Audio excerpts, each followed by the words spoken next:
Jennifer? Jennifer? Dito na si tatay.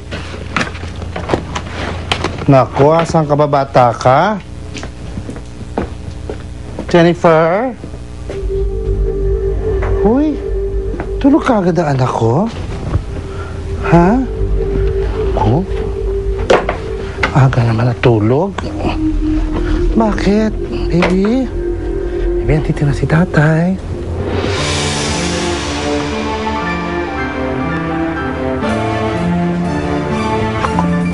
Anak ka. Anak, taas ng lagnat mo. Ano nangyari sa'yo? Ba't ganyan? Anak, halika, halika. Anak, halika.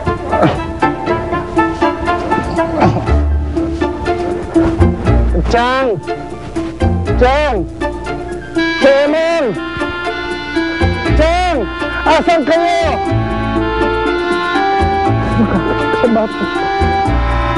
Chang! Manny, bali, ito yung gamot ni Jennifer. Bali, 3 times a day siya. So, Okay. Salamat, Kathy. yun lang ano man. Sandali lang, Manny, ha? Maiwan ko muna ikaw, ha?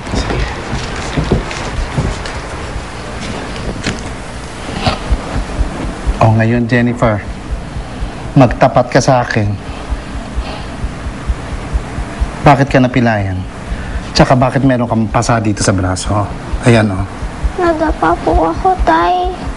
Kailan? Alam to ni Chamiding? Hindi po, Tay. Malikot po kasi ako, kaya ako nadapa. Huwag niyo na pong sabihin sa kanya.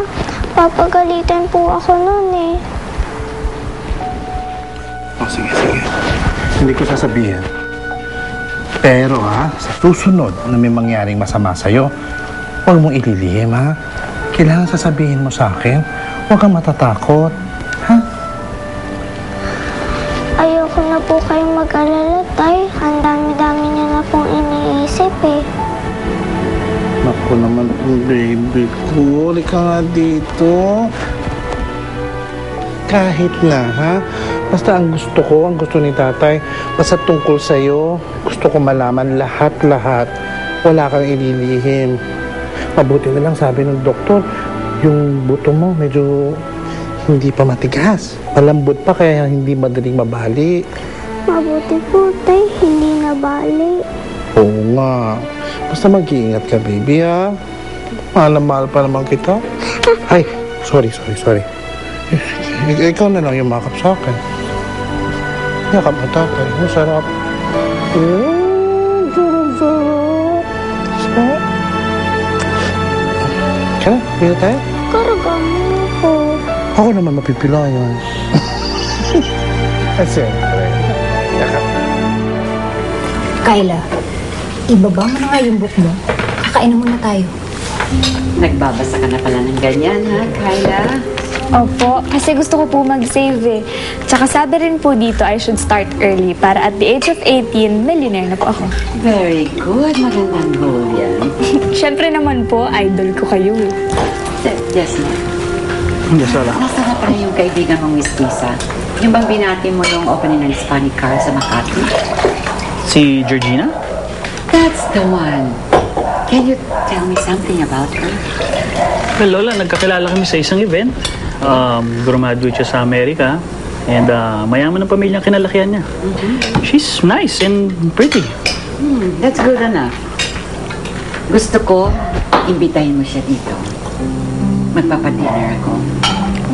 Kailangan na siguro ni Jacob na ma-inlove ulit para makalimutan na niya si Sandra. Kung ayaw niya maghanap, tayo maghanap para sa kanya. Okay ba? Yes, yan. Yes. Okay ba lahat? Okay. Kompleto na. Opo, kompleto na po. Okay, salamat. Hindi ka ma. Ano ginagawa mo? Ba't may ribbon ka pa dyan? Bakit? Tignan mo yung mukha mo pa. Tignan mo yung atsa ito. Bagay na. Huwag kang maingay dyan. Nakakahiya ka doon niya, anak, ha? Bakit may hula-hoop ka dyan sa tenga? Alisin mo lang. Lagot ka pag sinumbong ka noon. Hindi mo magsusumbong yun. Takot lang ng batang yun. Parang sila na yata yan eh. kape mo.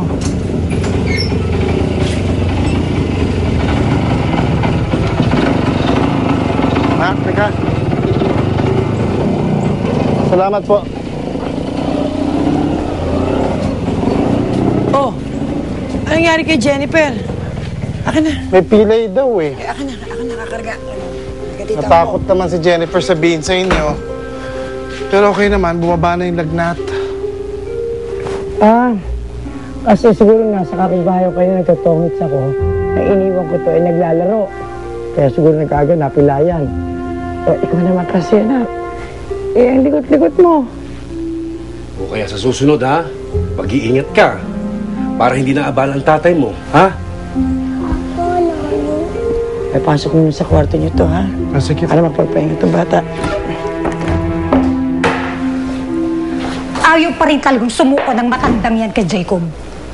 Alam mo, sa totoo lang, pwede naman talaga siguro magmahal ulit si Jacob eh. 6 years has been 6 years. Alam mo, pwede siguro si Georgina. Ano? Bakit? Georgina! Alam mo, hindi ka talaga nag-iisip eh. Hindi na siya pwedeng ma-inlove ulit. Magkaasawa o magkaanak.